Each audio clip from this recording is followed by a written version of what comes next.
안녕하세요. 자연환경, 생태계의 세 번째 시간, 멸종 위기종에 대해 알아보겠습니다.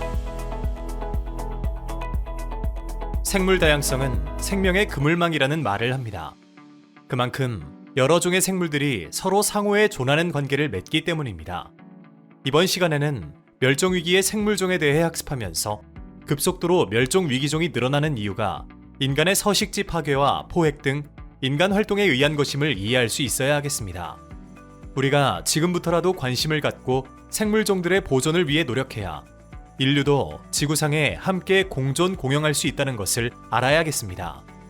여러분도 수업을 통해 스스로 할 수 있는 실천사항이 무엇일까 생각해 보았으면 좋겠습니다. 생물 다양성이 중요하다는 이야기를 들어봤지만 멸종위기종 보호 이야기는 구체적으로 들어보지 못하신 분들도 계실 것입니다. 생물 다양성에는 종 다양성이 중요하고 다양한 종을 보존하기 위해서는 멸종하는 종들이 없어야겠지요. 여기서 말하는 멸종 위기종이란 개체수가 줄어들어서 멸종할 위험이 높은 생물종을 일컫는 말입니다. 멸종할 위험이 높은 생물종을 보호하기 위하여 많은 국가들이 생물 다양성 협약에 가입하고 공동 노력에 합의한 항목들에 근거하여 법적인 보호 노력을 펼치고 있습니다. 우리나라에서도 야생동식물 보호법을 통해 1급 멸종위기종, 2급 멸종위기종으로 정하고 이들에게 위협적인 요소가 무엇인지 조사하여 위협이 되는 요소를 제거하거나 완화하려는 노력을 합니다. 그렇다면 왜 이렇게 멸종위기종을 보호하려고 노력하고 있을까요? 단순히 그들이 생명체이기 때문일까요? 아니면 남들도 그렇게 해야 한다고 하니까 하는 것일까요? 생명의 그물망에 대해 알아보겠습니다. 여러분은 도도새에 관해서 들어본 적이 있으신가요? 도도새는 이 세상에서 사라진, 즉 멸종된 동물이랍니다. 도도새는 아프리카 대륙 쪽 인도양에 있는 모리셔스 섬에서 살았습니다. 칠면조보다 크고 몸무게는 23kg 정도이며 큰 머리에 깃털은 청회색, 부리는 검은색으로 약 23cm 정도 되었으며 작고 날 수 없는 날개와 노란색의 억센 다리를 가졌고 후미에는 곱슬한 깃털술이 높이 솟아 있었다고 합니다.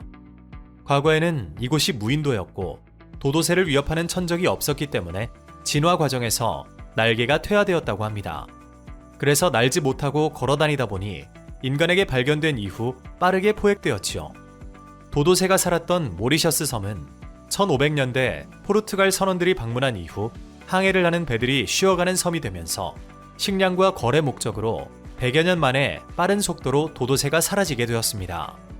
도도새가 멸종된 이후 1973년 한 과학자는 모리셔스 섬에 13그루밖에 남지 않은 칼바리아 종류의 탐마라코크라는 나무를 발견했는데요.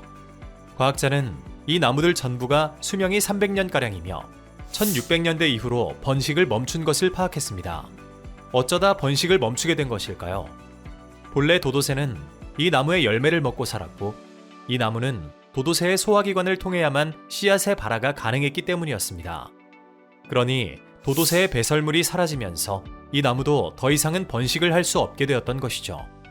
이 사실이 알려진 후 탐마라코크는 도도나무로 불리게 됐고 다행히도 덩치와 식성이 비슷한 칠면조에게 대신 열매를 먹여 싹을 트게 함으로써 멸종 직전의 위기에서 벗어났다고 합니다.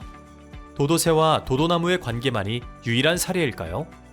아프리카에 있는 옴팔로카르품 나무 열매는 열매 하나의 무게가 2kg이 나갈 정도로 무겁고 딱딱한 껍질에 쌓여 있어서 오직 힘이 센 아프리카 코끼리만이 열 수 있다고 합니다. 열매가 숲에서 쿵 하고 떨어지면 코끼리들이 그 소리를 듣고 와서 열매를 열고 먹은 후 코끼리 배를 통해서 배출된 씨앗이 다른 곳에서 싹을 트고 나무가 된다고 합니다. 만일 코끼리가 사라진다면 이 나무는 어떻게 번식할 수 있을까요? 이렇게 서로 상호 의존적인 다양한 생물들이 존재하고 우리는 이것을 생명의 그물망이라고 합니다. 이렇게 생물의 그물망 일부가 사라진다면 나머지 생물들은 안전하게 살아갈 수 있을까요? 그렇지 않습니다. 생물의 그물망이 촘촘하게 짜여져 있을수록 더 안정적인 생태계를 유지할 수 있죠. 이뿐만 아니라 우리가 사용하는 각종 약재들이 다양한 생물에게서 추출되어 제조됩니다. 2009년 신종플루가 퍼지면서 전 세계가 공포에 휩싸였던 적이 있습니다. 스위스의 한 제약사는 중국에서 제공된 팔각회양에서 타미플루를 만들었고 2조 원이 넘는 엄청난 수익을 내기도 했습니다. 이외에도 버드나무는 아스피린의 원료가 되고 많은 소염제를 제조하는 데 원료가 됩니다. 각종 화장품과 바이오 산업의 기본 재료인 생물 자원을 잘 확보하고 유지 관리하는 것이 미래의 소중한 자원이 된다는 점도 우리가 생물종 다양성을 보존하는 이유입니다. 이어서 멸종위기종 지정 기준에 대해 학습하겠습니다.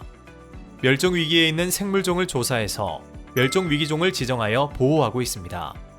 조사자들은 개체수나 개체군이 현저하게 감소되는 종, 혹은 분포지역이 한정되어 있어서 포획이나 여러 원인으로 인해 국내에서 멸종위기에 처할 것으로 파악되는 종을 멸종위기종으로 지정하고 있습니다. 또한 전국적으로 분포하고 있더라도 서식지 파괴가 현저하게 나타나는 경우에도 멸종위기종으로 지정하여 보호할 수 있습니다. 오늘 배운 내용을 토대로 우리에게 소중한 생물 자원에 대해 알아보고 보전을 위한 행동에 참여하는 방법도 찾아보시길 바랍니다. 수고하셨습니다.